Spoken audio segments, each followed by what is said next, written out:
Hello and welcome to our latest unboxing video. I'm Eliza and I'm here at the Hatfield Public Library with Amber. and we are going to do a quick video of teen books. Yeah, go ahead. Okay. First one is Winterkeep. This one's vaguely familiar, I'm not sure why, by Kristin Cashore. Maybe it's been on like hold or something. She wrote Graceling years ago. Yeah, and Fire and Bitter Blue, which also sounds familiar. Kind of thick, looks very like fantasy. Queen of Moncia. Oh, is this part of the Bitter Blue? I think it's a new one in the same series. A Graceling Realm novel. So I'm not familiar with that, but if you are, then you would like. Hannah, our children's librarian, is a big fan. Okay. Well, Get Hannah, this is for you. Seal of approval. Ooh, I like the cover on this one. It's called You Have a Match, which makes it sound like maybe a dating thing. And oh, it's a canoe, two canoes. Oh, they're both, I guess those are kayaks. I need to work on my boat identification. And this one has a boy and this one has a girl. It looks like maybe they're at summer camp. Oh no. Oh my gosh. The You Have a Match. It isn't dating. It's DNA. She does a DNA service. And then she finds out she has a sister. Wow. And then also there's a romance aspect.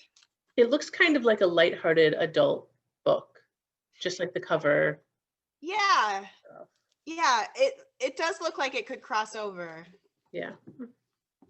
Oh, the Gilded ones. I really like the artwork on this.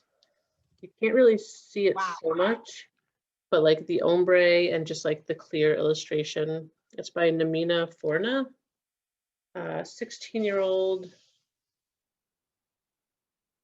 Oh, there's a blood ceremony. Oh, and her blood isn't, she doesn't really pass it. This is like one of those videos where they watch people watching horror movies. Oh, sorry. It's like, I'm like looking through it. It just looks like bad stuff and dangers and lots of changes. It's called A Bold and Immersive Fantasy. Nice. So. I really like the cover. Like the cover alone, I'm just like, I like the back. It says, "Are we girls or are we demons? Are we going to die or are we going to survive?" Good questions. Girls or demons? Close call. Admission by Julie Buxbaum. I'm guessing they mean college admission. And this is about a girl who's going off to the college of her dreams. She's going to prom with the boy who she had a crush on. And everything's good. And then oh no, oh my God. Now it's your time to be the horror movie watcher because this is right out of the news. So everything's good. And then the FBI turns up and it turns out that her mom bribed her to get for her to get into college, which was this was like a whole big thing in the news for anybody who missed it. So somebody wrote the novel and yeah, that would suck. That would really suck. I mean, it's hard to be so sympathetic with people who are so rich that they just have like millions of dollars to throw into bribery, but like, I feel like for the kids, it must have been really hard. Yeah. Yeah. Wow. That was a fast write-up. Yeah. This is a nonfiction called The Black Friend on Being a Better White Person. So nice. Add to our anti-racist book collection. I like that this one's specifically for teens. Yeah. Yeah, we've been building like, definitely more teen books in this area. So yeah, I like the cover of that one too. All of these covers are great. I know. Ooh, I've got another good cover. The Project by Courtney Summers. And I honestly don't know how well this is going to show up in the video, but it's like a girl's head.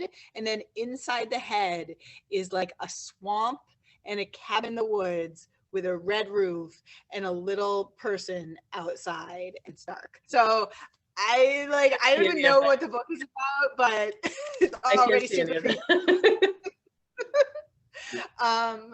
Wow. So it's a girl who gets, her whole family gets killed in a tragic accident, and then she gets she joins something called the Unity Project, which is, sounds like maybe a cult. And oh no, her sister is the only other one to survive, and her sister joins the Unity Project. So yeah, that would be hard. Sounds scary. Yeah. Concrete Rose, on a totally different note, Concrete Rose. Oh, this is the new Angie Thomas, right? Yeah. Oh yeah, and she wrote The Hate You Give. I read that. That was really good. And this takes place 17 years before the events of that book. Okay. Yeah, I think I remember this book has a ton of holds, like just a ton of people want to read this book, which makes sense because the first one was really good.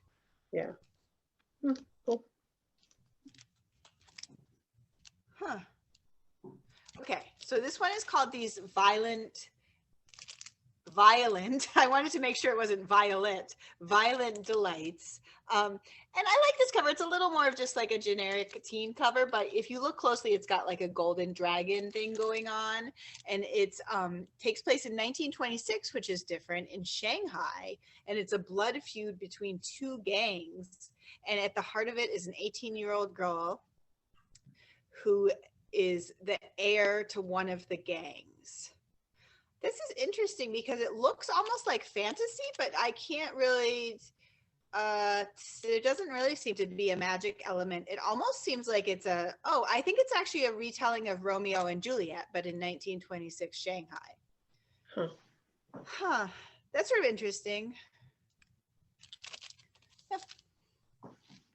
My last teen book is The Black Panther Party, a graphic novel history. And we have a few teen graphic novels. They might be a little hard to find after they stop being new. They go downstairs into our nonfiction. But this one looks really, really interesting. I'd like to read graphic history of the Black Panthers. I'm on board. It's an important history, but it's also, I like the format of the graphic novel. Like, it's a little bit bigger than most. Nice. It looks like it would be clear to read it, which is nice. Yeah. That's all I got. That's all I got. That's it for teen books. Bye.